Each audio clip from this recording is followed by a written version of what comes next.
Welcome to Creative Play Week 2. This week is all about learning how to use your creativity for self expression, whatever that means for you at this point in your life.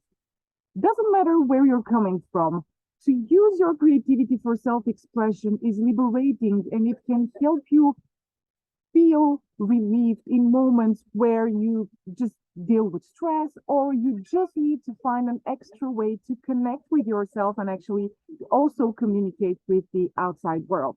So, to get you to the point where you're comfortable using your creativity for self expression, you are going to have two objectives in this week's videos.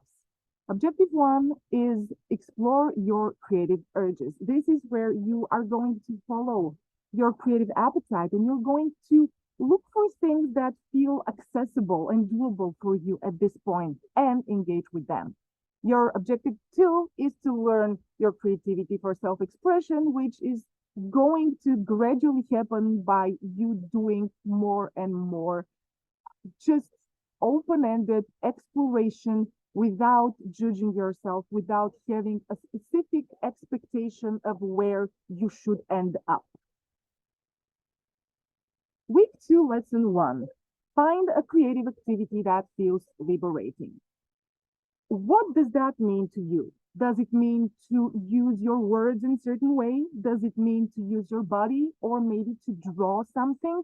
Whatever liberating means to you, you can channel that through your creativity, which is what you're going to do in the assignments in this module.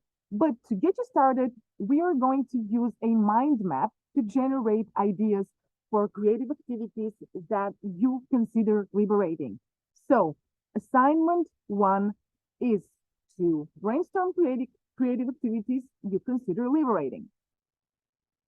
Here are your action items. Get something to write on and something to write with. Set a timer on your phone for 3 minutes. Make a mind map with creative activities you consider liberating. Here's a pro tip for you.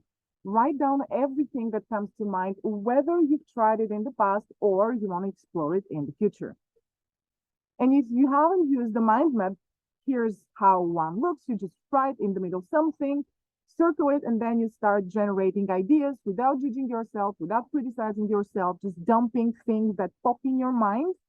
And in this case, this is things, creative things that to you feel liberating in one way or another. And here is a little example for creative activities that I personally find liberating. For me, playing the piano is liberating, although I don't use it as a tool right now. I used to when I was a child. So this is something that I may commit to in one of these courses at some point.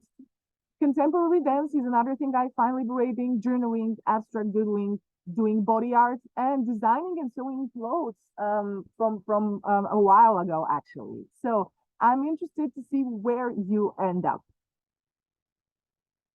Week 2, lesson 2.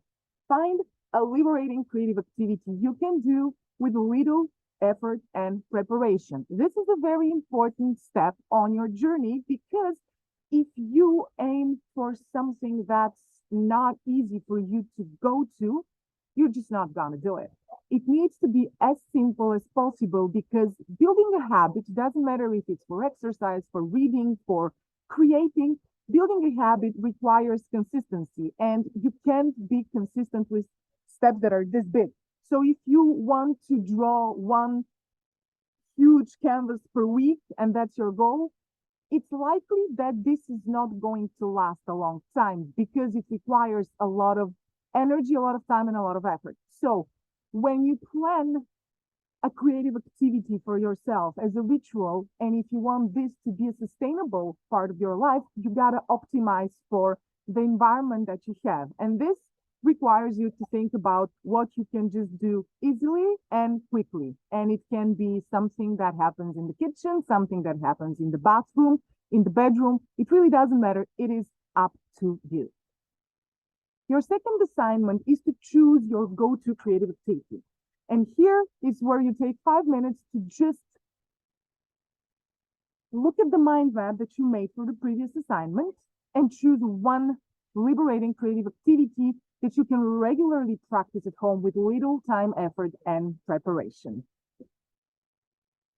Week 2, lesson 3, exercise your creative muscle. So this is where, after you have generated ideas for creative things that feel liberating, you have chosen one that you feel doable, you're gonna do it now. Your third assignment for this week is to capture your inner landscape through your go-to creative activity. So whether you chose doodling or dance or cooking, you're going to use that as your creative language to express how you feel at the moment you're creating this assignment. So you're going to take 15 minutes or less to express how you're feeling right now through your go-to creative activity. Put as much energy and resources into the process as you have. If you can and want, spend more time, do it. Do it. But what's important here is to focus on the process, not on the final result. Because when you think of where you want to get, you can't be present at the act of creation because you are taking yourself into the future already. And the only way for the act of creation to feel enjoyable is if you're in the moment. If you are looking at your hand lead the way on a page in unexpected directions. When I initially started doodling, I immediately went off the grid. I got off the page and I started basically making doodles that break many rules and just surprise people, and are recognizable. So I started doodling in a way that allowed me to tell stories and to express things that my words just weren't, they weren't doing it a service. And so I was just doodling without expecting what's gonna happen. I was following my moods. I was just being present with how I was feeling. I was just trying to capture through color and the motion of the lines on the page what was going on inside of me. And all kinds of weird things happened, really. For the course of a year and a half, I have created over maybe 150 unique doodles at this point, and each of them tells a unique story. Each of them has something special about it, and each of them is interpreted by people in completely different ways. For instance, this one, when I first showed it to someone, the girl said, "Oh, this is me. It's a piece of shit," which was very surprising to me because here, what I was trying to express was this inner conflict that was going on inside of me because I created this just when the Ukraine-Russia war began, and I had just started emerging from a deep depression, and I was feeling like it was springtime inside myself, and at the same time in the world, it was complete darkness. So this is what I tried to capture, but she saw something else. And to me, this was a yoga tree, which was protecting itself and kind of letting itself bloom, and to her, it was something different because she focused on the color and on the shapes. And so this is an idea of just where you can end up unexpectedly if you focus on the process and let the process guide you where you need to go.